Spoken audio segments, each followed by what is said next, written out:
حسن گوشت کے ٹکڑے منہ سے اگل رہے تھے، زینب نے دشت لیا اور حسن کے ٹکڑوں کو اس میں ڈالنا شروع کیا۔ ارے میں کہتا ہوں بی بی اتنی خوش نصیب ہے، امام حسن کا مقدر ہے کہ تو موجود ہے اور زہر اگلتے ہوئے گوشت کے لوتھڑوں کو اپنے ہاتھ سے جمع کر رہی ہے، لیکن ہمارے غربت حسین کربلا میں 70 قدم سے دیکھتی نہیں لیکن کچھ کر نہ سکی۔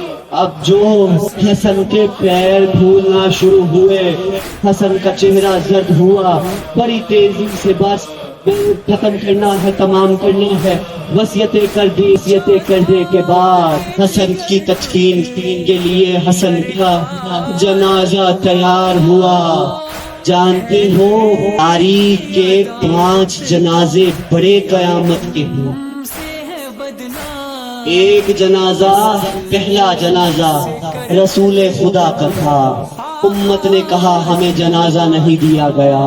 دوسرا جنازہ بطول کا تھا، امت نے اعتراض کیا ہمیں نہیں دیا گیا۔ تیسرا جنازہ امیر المومنین کا تھا، امت نے اعتراض کیا ہمیں نہیں دیا گیا۔ چوتھا جنازہ حسن مجتبیٰ کا تھا، امت کو دیا، امت نے کیا حال کیا سنو گے دونوں۔ جنازہ گھر سے نکلا، جب جنازہ گھر سے نکلا بڑی شان سے جنت البقیع کی طرف روضہ رسول کی طرف جانا شروع ہوا کہ اتنے میں آواز آئی کسی کی کے آگے نہیں بڑھنا، ہم پہلو میں دفن نہیں ہونے دیں گے، یہ کسی کی جگہ ہے۔ بڑا کہا کہ ہم حسن کو پہلو میں دفنانا چاہتے ہیں، یہ نواسہ رسول ہے۔ ایک ملونہ نے اعلان کیا کہ تیر چلاؤ۔ ارے حسن کے جنازے پہ تیر چلنے شروع ہوئے۔ تاریخ کا پہلا جنازہ جو امت کو دیا گیا، امت نے تیر چلا دیے، جنازہ واپس گھر کو آیا۔ میں آپ کو ایک جملہ کہہ کے گزر جاؤں، عباس آگے بڑھے تھے تلوار نکال کے، حسین نے روک دیا، کہا صبر عباس کو بیان کرو گے؟ خدا کی قسم صبر عباس بیان نہیں ہو سکتا۔ آخری جملے، جنازہ واپس گھر آیا۔ گھر آنے کے بعد جیسے ہی زینب نے جنازے کو دیکھا تو باقی وصیت یاد آ گئی کہ میرے حسن کے لیے تو کفن رکھنا اور حسین کے لیے کوئی کفن نہ رکھنا۔ اداکاروں اب سمجھ آئی زینب کو کہ میری ماں نے کیوں کہا تھا کہ حسن کے لیے تو کفن رکھنا۔ اللہ اللہ حسن کا مقدر۔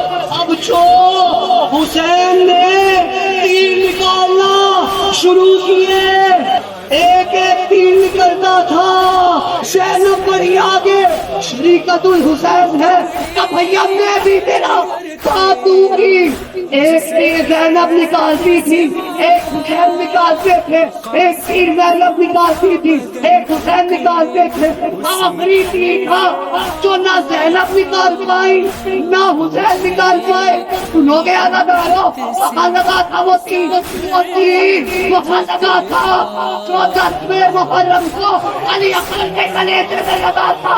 اب بہن بھائی نے عجیب کام کیا، دونوں نے مل کر تین پہ ہاتھ رکھا، نجف کی طرف رخ کیا اور کہا بابا علی مدد کو آئیے۔ ناز علی پڑھ پڑھ کے آخری نکالا اور پاؤ کافر میدان جاؤ، آئے گلمتے حکام کب سے کفاتا نہ بلال۔ 14 برس بیتے یہ